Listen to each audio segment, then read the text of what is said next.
वंदे मातरम। मैं सुभाष शर्मा अपने YouTube channel पर आपका सभी का स्वागत करता हूं।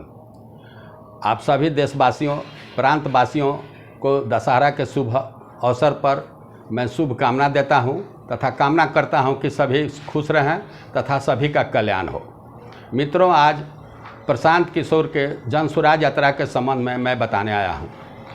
तत्काल बताने की आवश्यकता इसलिए पड़ी कि 2-3 दिनों से मैं शहर तथा देहात में भ्रमण कर रहा हूं और पाता हूं कि चाय दुकानदार चाय दुकान पर, ढाबे में, छोटे छोटे होटलों पर, सैलून में, सभी जगह प्रशांत किशोर के जन स्वराज यात्रा की चर्चा हो रही है तथा लोग इनके बारे में, इनके सिद्धांतों के बारे में, इनके विचार के बारे में जानना चाहते हैं।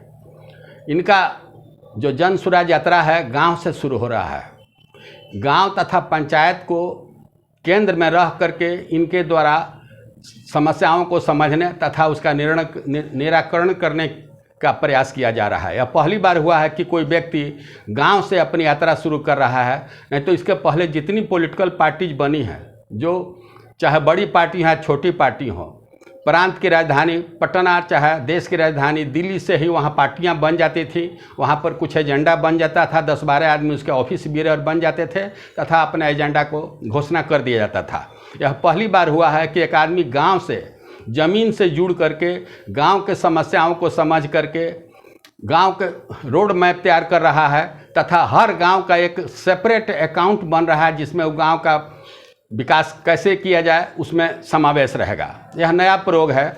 इस राजनीतिक प्रयोग के पीछे एक पृष्ठभूमि है जिसके कारण श्री प्रशांत किशोर का स्वागत बड़े पैमाने पर हो रहा है।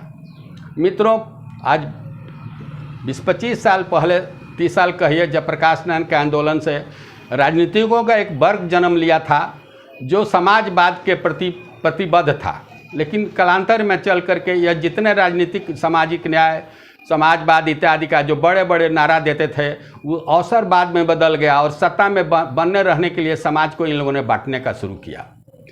आज स्थिति ये हो गई है कि सुबह में यदि न्यूज़ सुनने जाइए तो इन्हीं लोगों को चेहरा देखिए, दोपहर में चाहे सुबह में अखबार पढ़िए तो इन्हीं लोगों का चेहरा देखिए, बड़े बड़े बैनर पर इन्हीं लोगों का चेहरा। 25 साल से जनमानस इन लोगों से चेहरा, इन लोगों का घिसा पीटा विचार सुन करके उब चुका है। ऐसे हालात में जब निराशा का वातावरण बना हुआ है, श्री प्रशांत किशोर का आगमन और एक नया प्रयोग से लोगों में उत्साह है, उत्सुकता है। बुद्धिजीवी वर्ग हो, समाज के अच्छे अच्छे लोग हैं, इनका विचार सुनना चाहते हैं और इनसे जुड़ना चाहते हैं। इनका जो कहना है कि 30-35 साल में कितनी सरकारें आई गई, कोई काम नहीं हुआ है। कुछ काम हुआ है तो समय के अनुसार कोई सरकार आती है तो बैठते रहेगी नहीं, कुछ न कुछ करती रहेगी। लेकिन इधर आकर के जो विकास का ढिढोरा पीटने वाले लोग थे, उनका भी जो विकास का क्लेम है वो विकास नहीं हुआ है। गांव वैसे ही पिछड़ा हुआ है, सड़कें टूटी हुई हैं। जल नल योजना जो है, जिसमें हर एक घर में पानी देना था, यह महत्वाकांक्षी योजना थी। इस पर पॉलिटिकल पार्टी अपना अपना पीठ थपथपा रही थी कि पहली बार यह जल नल योजना को जो लागू करने का जो मन में बात आई है, इनके मन से यह विचार उत्पन्न हुआ था। मित्रों, गांव में जल नल योजना का लाभ गांव के 20% लोगों को मिला है और वो भी पानी का जो नल लगाया गया है, अनवरत पानी बहते रहता है। पानी बह करके रोड पर जा रहा है गांव में, चाहे सड़क पर चलना मुश्किल हो गया। पीने के लिए पानी नहीं है लेकिन रोड पर पानी बिखरा हुआ है, इसलिए ये भी असफल रहा। 7 निश्चय का जो विकास का जो एक रोड मैप तैयार किया गया था, मित्रों, वस्तुतः वह ग्रामीण क्षेत्रों को शहरीकरण बनाने का एक प्रयास था जिसमें असफलता हाथ लगी है। इस असंतोष के वातावरण में, इस मोह भंग होने के वातावरण में प्रशांत किशोर का जो अभियान है उसमें काफ़ी मात्रा में, काफ़ी संख्या में लोग जुड़ रहे हैं। लोगों में उत्साह है। नौजवान जो पढ़े लिखे लोग हैं, जो गांव में सोचने हैं, विचारक थे, वो लोग इससे जुट रहा है।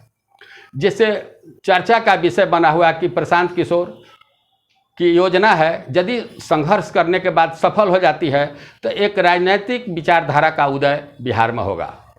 मित्रों, गांव की जो समस्या है, पंचायत की समस्या है, शिक्षा की हालत बदतर है, हॉस्पिटल की हालत बदतर है। हॉस्पिटल में कोई इलाज करने जाइए, तत्काल कुछ छोटा मोटा दवाई करके तुरंत डॉक्टर रेफ़र कर दे रहा है, पटना में चले जाइए, चाहे जहाँ जाना। ये लोग विवश होकर के सरकारी अस्पताल से इलाज से निराश होकर के प्राइवेट अस्पताल में जाते हैं और उनका वहाँ पर दोहन होता है। सब मिला जुला करके अभी असंतोष का वातावरण बना हुआ है। इस असंतोष की स्थिति में प्रशांत किशोर से एक आशा की किरण दिखाई पड़ती है। हालांकि जातिवादी राजनीति, धर्म की राजनीति बिहार के राजनीति से एक अभिन्न अंग हो गया है। इसको तोड़ना मुश्किल होगा। यदि अपने विचारधारा पर अडिग रहते हैं और गांव-गांव भ्रमण करके अच्छे लोगों के जोड़ लेते हैं, फिर भी काफ़ी संघर्ष करने के बाद